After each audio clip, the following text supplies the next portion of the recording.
So I Google places to do comedy in Charleston. Again, I've been at college like a week. Yeah. I Google places in Charleston to do comedy. Google wasn't even that good back then. No. And Theater 99 comes up. So I immediately call Theater 99. I get Brandy Sullivan on the phone, which shout out to Brandy. She's awesome. And I'm like, hey, I'm new in town. I want to try comedy. Can I do comedy at your club? She goes, well, if you want to do shows here, you kind of got to be in our classes, but we do have the Charleston comedy competition coming up, part of the comedy festival, and anyone can do that. And I was like, really? Anyone? I love that. Making that money. She's like, listen, you want to do comedy? Jump in this fast. She goes, I go, anyone? She goes, yeah. I go, how do I sign up? She goes, we just need you to, pay us $25. No joke. I walked to Theater 99. Like, I left my dorm while I'm on the phone with her. I'm walking to Theater 99. I show up there, give her my $25, and then I'm like, hey, do you know anywhere where I can like practice to do comedy? Because I've never done comedy. I literally signed up for the competition having never done in 2009. Comedy. That's when this is. 2009. Yeah. And she goes, yeah, there's a guy in town named Dusty Slay. You should hit him up. He runs a mic, downtown. At the Upper Deck. At the Upper Deck. And at the time, I didn't really know where anything was. I didn't realize that the Upper Deck was actually like a 1-minute walk from my dorm, literally right around the corner. Oh, yeah. Like, could not have been closer. So Brandy gives me your number, and as I'm walking back to my dorm from Theater 99, I call you, and I'm like, hey, is this Dusty? You're like, yeah, I'm probably drunk. Yeah, I'm like, I want to do some comedy. What do I need to do? You're like, nothing. Just show up.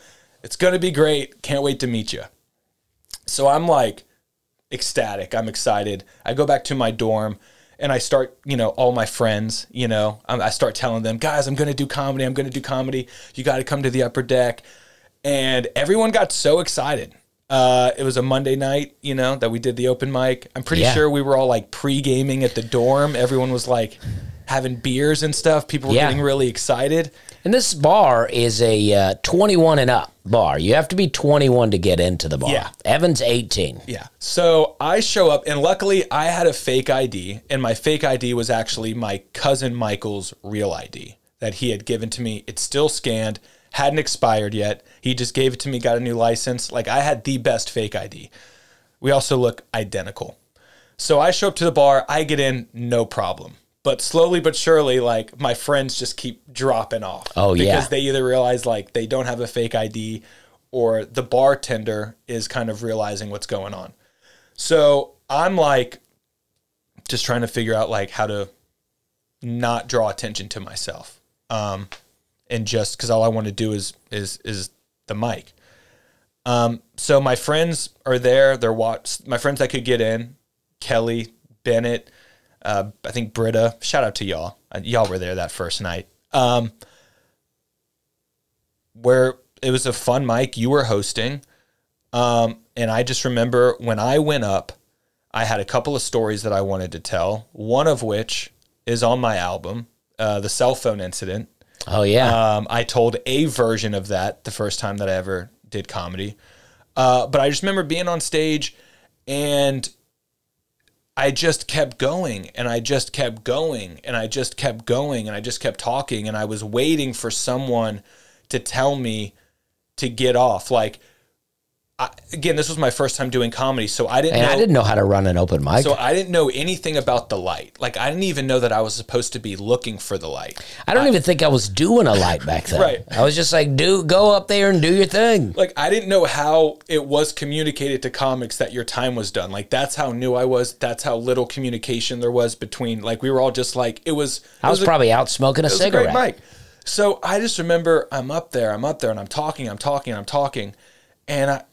And I did 18 minutes. Wow, first time. First time I just talked I remember looking at the video back, I looked at how much time I did 18 minutes, and I only got off stage because you walked up the stairs, and I was like, well, Dusty's back, so I guess that's my time.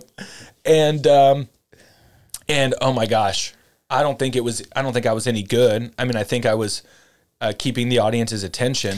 Yeah, nobody's really good their first time. But I got the bug that night. I remember calling my mom the next day, just being like, Mom, I'm going to I just nearly did a half hour here. Well, I called my mom, and then I called Comedy Central. I was like, Comedy Central, I think you need me for your I'm Comedy 12 Central away from a half hour here, and this is my first time. But I called my mom, and I said, Mom, I'm going to finish this college thing, but I'm going to be doing comedy the whole time that I'm here, just so you know. And she, at the time, was very worried about that. But that's the first time that I ever did comedy. What did you do? What was your other joke? Did you do the jerk it Berke joke? Yeah, I was doing the jerk it Berke joke. I was doing a joke about how my Uncle Charlie had given me some Playboys when I was younger, and then in middle school, I decided to start selling them to my friends, ripping out pages, making menus, selling them for 50 cents, $1. And that's real entrepreneurship. Yeah, and the slogan to my business was, if you're going to jerk it, you might as well Berke it. Yeah, great joke. Real classic. Not on the special. Did not make the album. No. Other Uncle Charlie jokes did, but not that one. Yeah. And so then we did a bunch of other shows, and I thought there was and see, I didn't remember this. You reminded me of this, and I thought this was a funny story. Well, the second mic I ever did is also really funny. Yes. It's when you gave me a ride. Yeah. So again, I'm so new to comedy that after that first open mic, I'm like, I got to keep doing this. I got to keep doing this. So I'm texting people like, where's the next open mic? How are we doing it? And someone was like, oh, it's the next open mic is at Tin Roof. It's in West Ashley. And I'm like, oh, well, it's Charleston. It's got to be within walking distance. I'm good. People were like, no, it's not walking distance. You need a ride. I didn't have a car. So I called you. I was like, hey, man, you going to the Tin Roof?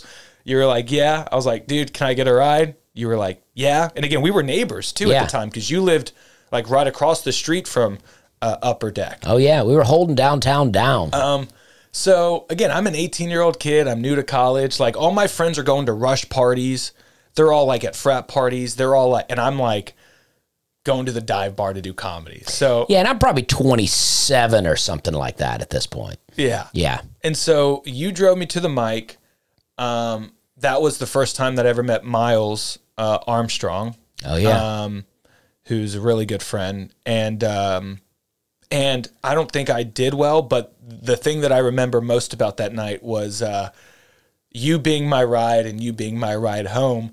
And I just watched you just drink and drink and drink and drink. And I just remember going up to you at one point, and I was like, hey, man, you can give me a ride home, can't you? And you were like, yeah, dude, definitely. And I was like, okay, cool. Yeah. And I'm like, and in the back of my mind, I'm thinking, oh, well, this dude's like a local here. Like, if there's one guy that knows how to drunk drive Charleston, it's this guy. And you were right about that. And you were right about that. When we got home safe that night. We did. I drove home from the Tin Roof many times like that. Yeah. Every time.